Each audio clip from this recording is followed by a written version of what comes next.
Yo, Assalamualaikum semua yang sedang menyaksikan Haikal Channel 2. So hari ni saya dah lama tak buat reaction video kali ni sebab saya rehat buat konten sebab saya fokus dengan kerja saya dan juga saya kena settlekan video untuk Haikal Channel Award. So hari ni abaikan nak buat reaction video satu animasi baru yang korang tahu, yang pernah korang tahu iaitu pernah dihasilkan iaitu animasi Bola Kampung. Bola Kampung daripada Bola Kampung The Movie ke Bola Kampung Max dan Bola Kampung Extreme. Dan dia antara animasi menggunakan 2D. Jadi kalau nak ikutkan, saya nak buat teaser trailer dekat YouTube. Tapi YouTube dia tak keluar. Jadi dia keluar dekat platform TikTok je lah. So apa-apa pun jom kita reaction sama-sama. Kita tengok teaser trailer iaitu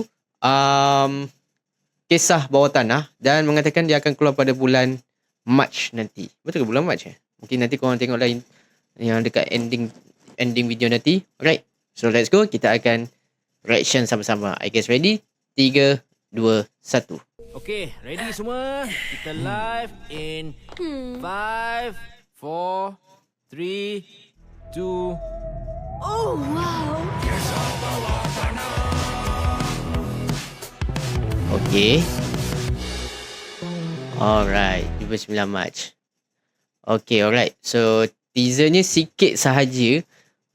So teaser dia dibagi sikit. Okay, saya rasa ini adalah animasi 2D yang berkonsepkan hantu, tapi hantu versi bandar. Dia macam Kisah Bawah Tanah.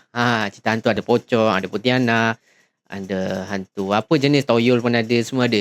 So saya tak sabar nak tengok cerita Kisah Bawah Tanah. Nanti saya akan beli akses untuk Soka. Yes, dia ada Soka dan juga ada Astro Go. So korang boleh je yang menggunakan Astro account dekat Astro account sendiri, korang boleh gunakan Astro Go. Manakala yang tak ada Astro Go, korang boleh gunakan Soka. So saya akan beli Astro Soka nanti, tunggu gaji. So saya terus beli and then saya akan tengok cerita Kisah Bawah Tanah. Lepas tu saya akan buat review sikit lah. Okay, so rasanya itu saja. Pendek je reaction kali ni. Saya tak nak panjang-panjang reaction. So apa tadi? Yes, lagi satu. Saya rasa baru perasan. Okay, untuk Haikal Channel Award ni kita mengambil masa yang lama untuk persiapan untuk hasilkan Haikal Channel Award. So nantikan akan ada teaser trailer juga untuk video. So nantikan saja, alright. So korang tunggu je Haikal Channel Award nanti, alright. So memang lambat sikit sebab kita nak mengumpul nak dapatkan kualiti video tu, nak bagi cantik video tu. So korang kena tunggu, stay tune. Alright, so itu saja, jumpa lagi dalam Haikal Channel 2. Peace you, assalamualaikum, goodbye semua.